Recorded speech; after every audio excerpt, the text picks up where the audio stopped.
بسم اللہ الرحمن الرحیم۔ میں اس وقت سفارت خانہ پاکستانی سفارت خانہ سویڈن میں ہوں اور اسٹاک ہوم میں ہمارے سفیر پاکستان جناب محترم محمد طارق ضمیر صاحب یہاں تشریف فرما ہیں۔ ان سے ہونے والی گفتگو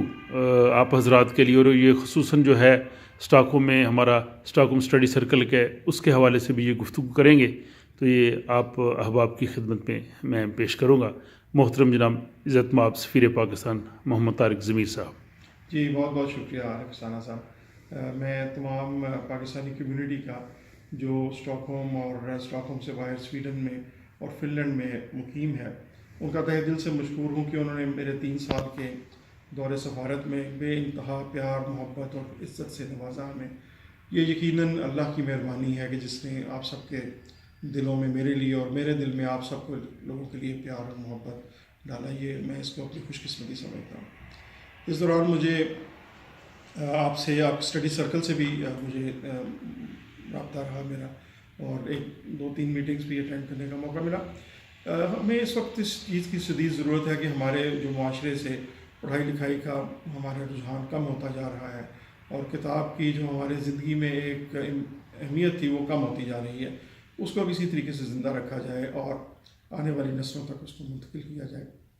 اس سلسلے میں اسٹاک ہوم اسٹڈی سرکل کا ایک امپورٹنٹ رول ہے، جہاں پہ مختلف نوع جو ہیں سبجیکٹس ان پہ بات ہوتی ہے، عنوانات اور قرآن شریف کی روشنی میں بات ہوتی ہے، اور ایک اچھے طریقے سے گفتگو ہوتی ہے، اور اس میں ریجیڈیٹی نہیں ہے، کیونکہ جو ہمارے دین کی اسپرٹ جو ہمیں نبی صلی اللہ علیہ وسلم سے ملی ہے وہ یہی ہے کہ حضور صلی اللہ علیہ وسلم رحمۃ للعالمین جو تھے تمام جہانوں کے لیے رحمت تھے، اور حضور صلی اللہ علیہ وسلم غصہ نہیں کرتے تھے کبھی، حلم تھا بہت زیادہ۔ اور جو ہمارے حضور صلی اللہ علیہ وسلم کے نقش قدم پہ جو لوگ چلے، جس طرح ہمارے بڑے صحابہ تھے سارے، اور پھر ان کے بعد جو بڑے اسکالرس گزرے ہیں، ان کی زندگیوں میں بھی آپ دیکھیں تو ان کی زندگیوں میں آپ کو غصہ، بحث مباحثہ نہیں نظر آتا، ان کی زندگیوں میں آپ کو تبادلہ خیال نظر آتا ہے، اور وہ ایک اچھے طریقے سے اپنی بات پیش کرتے تھے۔ بلکہ مجھے ایک بڑے امام جن کا نام میرے ذہن میں نہیں آ رہا، ایک بات یاد آ رہی ہے، وہ جب بھی کسی سے بحث کرتے تھے تو وہ اپنے دل میں دعا کرتے تھے اللہ سے کہ حق جو ہے وہ میرے مخالف کی زبان پہ ظاہر ہو۔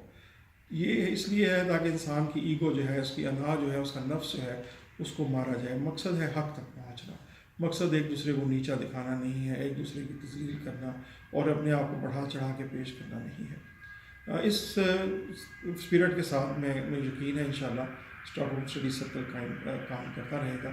اور ایک جو بہت امپورٹنٹ بات ہے، قرآن شریف کے ساتھ ساتھ نبی صلی اللہ علیہ وسلم کا اسوہ حسنہ اور جو احادیث ہیں ان کی امپورٹنس، صحیح احادیث کی، وہ ان سب چیزوں کو لے کے پھر ایک مکمل تصویر بنتی ہے کہ نبی صلی اللہ علیہ وسلم نے قرآن شریف پہ کیسے دیکھا، قرآن شریف کو ان پہ اللہ پاک نے نازل فرمایا، حضور صلی اللہ علیہ وسلم نے اپنے صحابہ تک کیسے پہنچایا اور اس پہ عمل کر کے کیسے دکھایا۔ وہ اسوہ ہمارے لیے جو ہے وہ بہت امپورٹنٹ ہے، اور جو مجھے اس میں سب سے بڑی چیز نظر آتی ہے فی زمانہ وہ یہ ہے کہ اپنے مسلمان بھائی سے محبت کریں اور باقی انسانوں سے بھی محبت کریں، اور ان چیزوں سے بچیں کہ کسی پہ الزام لگانا، کسی کو اپنے سے نیچا سمجھنا، یا کسی کے بارے میں دل میں بغض یا حسد رکھنا، ان چیزوں سے دور رہیں۔ یہ ہمارے نبی صلی اللہ علیہ وسلم نے آپ پوری زندگی اس چیز کا عملی مظاہرہ پیش کیا ہے کہ اگر ان کو کسی نے تکلیف بھی دی تو حضور صلی اللہ علیہ وسلم نے اس کو تکلیف کے جواب میں تکلیف نے نہیں، معاف کر دیا۔ اور یہی حضور صلی اللہ علیہ وسلم کی محبت ہے، اور حضور صلی اللہ علیہ وسلم کا یہی خوبصورت کردار ہے کہ آج 1400 سال بعد ہم تو مسلمانوں سے محبت کرتے ہی ہیں، اپنی جان سے، اولاد سے زیادہ کرتے ہیں۔ بہت سارے غیر مسلم لوگ جو حضور صلی اللہ علیہ وسلم کو نبی بھی نہیں مانتے، لیکن حضور صلی اللہ علیہ وسلم کی کردار کی عظمت کو وہ ضرور مانتے ہیں۔ جو بھی جس میں بھی باعث نہیں ہے، وہ حضور صلی اللہ علیہ وسلم کی جس میں بغض نہیں ہے، جس میں تعصب نہیں ہے، وہ اگر غیر مسلم بھی ہے، وہ حضور صلی اللہ علیہ وسلم کے کردار کو، آپ صلی اللہ علیہ وسلم کے اسوہ حسنہ کو ضرور اچھے طریقے سے دیکھتا ہے اور اس کی محبت کرتے ہیں۔ تو ہمیں بھی اسی چیز کی ضرورت ہے۔ میرا کہنے کا یہ اتنی لمبی بات کرنے کا مقصد یہ ہے، ہمیں اپنی زندگی میں حضور صلی اللہ علیہ وسلم کی ان چیزوں کو لانا پڑے گا اگر ہم چاہتے ہیں کہ ہمارے ارد گرد سکون ہو، ہمارے ارد گرد امن ہو، اور ہم اپنی اولادوں کے لیے کچھ اچھی یادیں چھوڑ کے جائیں۔ تو بہت بہت شکریہ، میں آپ سب کو خدا حافظ کہتا ہوں۔ انشاءاللہ آپ سے رابطہ رہے گا، میری دعاؤں میں آپ لوگ رہیں گے، آپ لوگ بھی ہمیں اپنی دعاؤں میں یاد رکھیں۔ شکریہ۔